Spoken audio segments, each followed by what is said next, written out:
Welcome, dear friends. Today's agenda is packed with significant events spanning multiple theaters of military operations.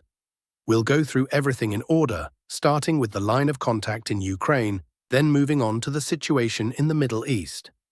Frontline, Ukraine. Sumy direction. In the north, the situation continues to heat up. Russian units show no signs of letting up in their offensive operations around Sumy. Over the past several days, a considerable number of changes have been recorded on the battlefield map in this area. According to the latest data, coming primarily from pro-Russian sources, the Russian army has launched an active assault on the settlement of Miropolye, located to the east of the regional center. It is quite likely that in the coming days, more detailed information about the progress of fighting in this area will begin to emerge. One fundamental point deserves emphasis here. The northern part of Sumy Oblast, as well as the northeastern districts of Chernihiv Oblast, are systematically used by Ukrainian formations to launch deep strikes into the territory of the Russian Federation. This fact makes the direction strategically sensitive for both sides of the conflict, meaning that the high intensity of combat operations here is no accident. It is an entirely predictable pattern. In confirmation of this activity, footage was published showing Russian forces during reconnaissance operations, detecting and subsequently destroying yet another multiple launch rocket system belonging to the armed forces of Ukraine using strike drones. Notably, this strike was carried out in the area of the M02 highway, the very corridor whose strategic importance has been repeatedly highlighted in previous reports. Massive drone strikes. Over the past 24 hours, Ukrainian forces carried out several consecutive waves of massive strikes aimed at southern regions of the Russian Federation. Information about these attacks was disseminated both by the official Russian Ministry of Defense and by numerous pro-Ukrainian and pro-Russian analytical channels and Telegram resources. Based on published cartographic materials, the bulk of the strikes was concentrated on Novorossiysk. This point deserves particular attention. Just recently, literally a few days ago, the Trump administration issued a fairly unambiguous warning to Kiev regarding the inadmissibility of strikes against this city's energy infrastructure, specifically its port facilities and pipeline systems. The reason is clear: the region hosts substantial American investments, linked in part to Kazakhstani energy projects. Nevertheless, as events have shown, the Ukrainian side ignored this warning and proceeded with the strike regardless. According to official data from the Russian military department, during the night of March 1st to 2nd, Russian air defense systems managed to intercept and destroy a total of 172 unmanned aerial vehicles. Of these, 67 were shot down over the Black Sea, and another 66 were destroyed directly over Krasnodar Krai. Thus, the overwhelming majority of attacking drones were concentrated in precisely this southern sector. Kharkiv direction. In the northeast of Kharkiv Oblast, combat operations continue primarily on two sectors. The first sector is situated to the northwest of Kharkiv, in the area of Zolochiv and Kozacha Lopan. Analysis of map updates from February 1st of the current year demonstrates a high level of operational activity in this direction.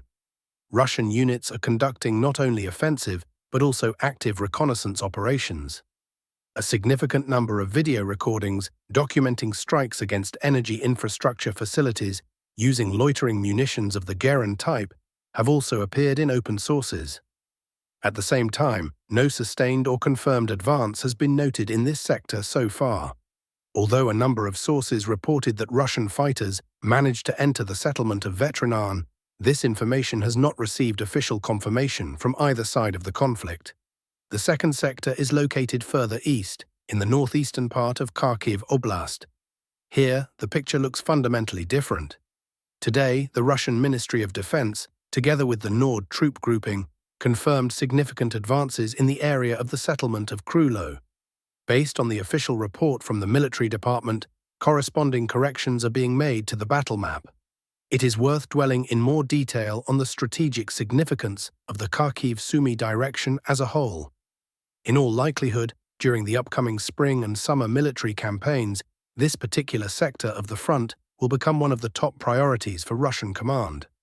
This is happening for a reason. As time passes and the strike capabilities of the Ukrainian armed forces grow, In terms of both missile weapons and unmanned aerial vehicles, these territories are acquiring ever greater strategic value for Moscow. If at the beginning of the conflict, Sumy, Chernihiv, and Kharkiv oblasts were not considered priority targets by Russian command from the standpoint of economic or other value, today the situation has changed dramatically. Ukrainian drones are already confidently reaching targets throughout the entire western part of Russia, and their operational range is measured in thousands of kilometers. Under these circumstances, control over these territories is becoming a matter of paramount importance for securing Russian strategic depth. Lyman sector of the front. From this direction today comes perhaps the largest volume of significant news. Over the past day, the map in this area has undergone substantial changes. Let us recall how the situation looked as recently as February 26, 2026. Since that moment, the map has been corrected step by step, consistently and progressively. On the 27th of February, video footage from the central part of Zaporizhzhia entered public circulation, on which a Russian flag, raised in the settlement, was clearly visible. At that point, many observers and cartographers opted to refrain from immediate corrections, even though certain pro-Russian experts were already coloring large parts of Zaporizhzhia in Russian colors. And now today, March 2, 2026, the Russian Ministry of Defense has officially confirmed Russian troops managed to significantly improve their positions in the Zaporizhzhia area and advance beyond its boundaries. It is on the basis of this official statement that the corresponding correction is now being made. The strategic significance of what has occurred is difficult to overstate. At this moment, there is effectively not a single unsecured settlement left between Lyman and Russian positions. Neither to the east, nor to the north, nor to the northwest. The Russian army has methodically placed Lyman under deep semi-encirclement from all key directions.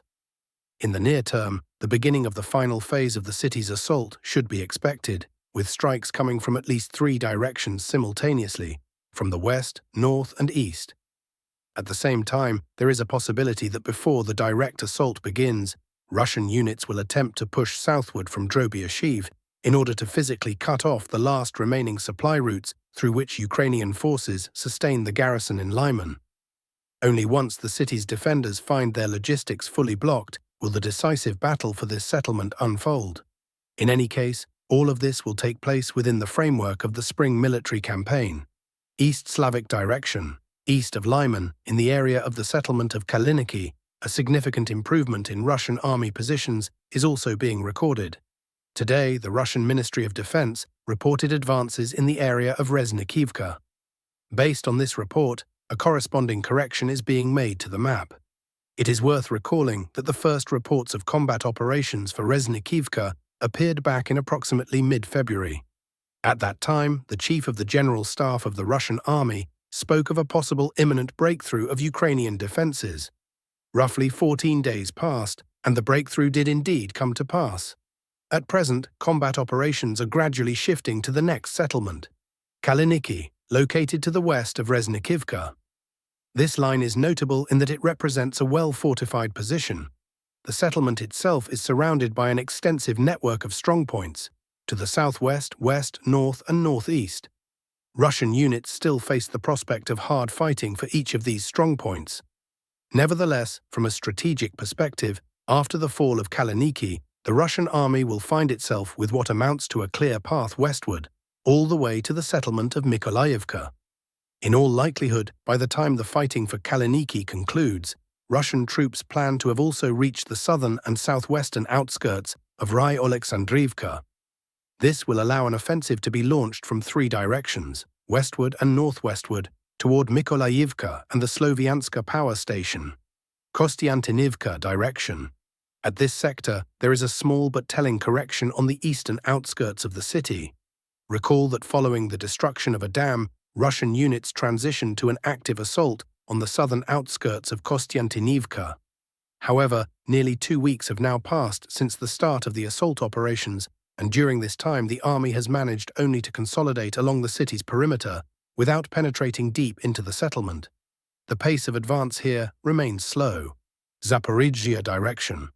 In the Zaporizhzhia sector, relative stability is generally maintained, but a number of corrections nonetheless need to be noted. Several Days ago, the Russian Ministry of Defense reported advances in the area of Rezhdianka. At the time, the majority of cartographers declined to make changes, citing the strategic significance of the location and the need to wait for additional confirmation. And then yesterday, pro-Russian sources published video footage documenting individual episodes of the fighting for Rezhdianka. In particular, a moment was captured in which Russian servicemen raised a flag in the easternmost part of the settlement. It is precisely on the basis of this video material that a correction is being made, strictly within the confines of the easternmost part of Rezhdianka, in favor of the armed forces of the Russian Federation. Thus, despite the continued absence of video evidence confirming full control over the settlement, the first verified footage already confirms that genuine movement is occurring in this direction. Russian units are gradually but steadily consolidating their hold on new positions. In addition, corrections are being noted in the southwestern part of this direction. According to data from various cartographic resources, Russian forces are improving their positions on the stretch between Mali Shebaki and Shebaki. A clear operational logic is discernible. The Russian side is seeking to straighten the front line between Pavlivka and Mali Shebaki, while simultaneously achieving full control over the sole main supply route in this sector. Overall, the pace of advance on the Zaporizhzhia direction continues to remain quite high. Forecast on massive strikes. To conclude the Ukraine section, an important warning must be highlighted. According to available data, within the next 24 to 48 hours, the Russian side may deliver another massive combined strike against Ukraine's energy infrastructure. Against the backdrop of the current military and political situation in the Middle East, which will be discussed below, Russian command appears to be keenly interested in assessing the actual combat readiness of Ukraine's air defense network. Whether Patriot systems remain on Ukrainian soil, whether sufficient interceptor missiles are available, or whether a significant portion of these assets has been redeployed to the Persian conflict zone. This test strike would serve to reveal the true state of Ukrainian air defenses at this critical juncture, and if the picture proves favorable for Moscow, pressure could be ramped up significantly in the weeks ahead. Middle East, Iran. Let us now turn to a brief overview of the situation in the Middle Eastern region. Iran continues to wage active combat operations against the American-Israeli coalition, launching ballistic missile and drone strikes against U.S. military facilities throughout the entire region. From Oman all the way to Erbil in northern Iraq.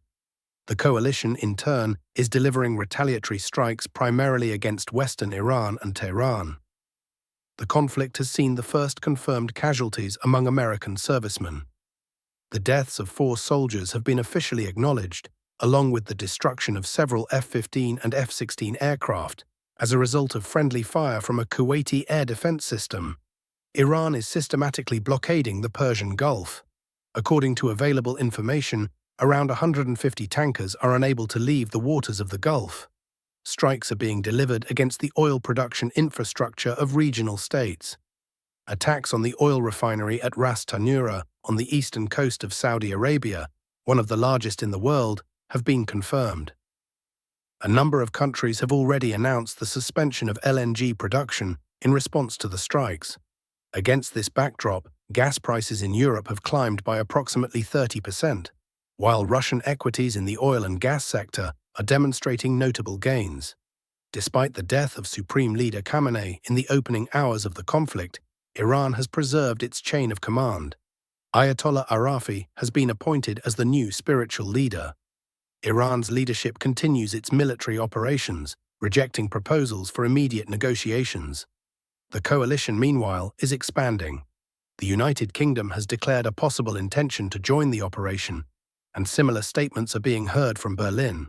Prime Minister Keir Starmer, in particular, proposed deploying Ukrainian air defense specialists to assist in countering Iranian strikes in the region, a suggestion that, read between the lines, likely points to the involvement not of active Ukrainian military personnel, but of contracted specialists who could be transferred to the Gulf without disrupting Ukraine's own air defense posture. According to analyst estimates, there exists a high probability that within 4 to 5 weeks, the United States will gradually withdraw from direct participation in the conflict transitioning to a format of military technical support, supplying weapons, missiles, and drones to Gulf states. The scenario in which regional nations, backed by American logistical and intelligence support, independently continue the confrontation with Tehran is looking increasingly likely. That concludes today's overview.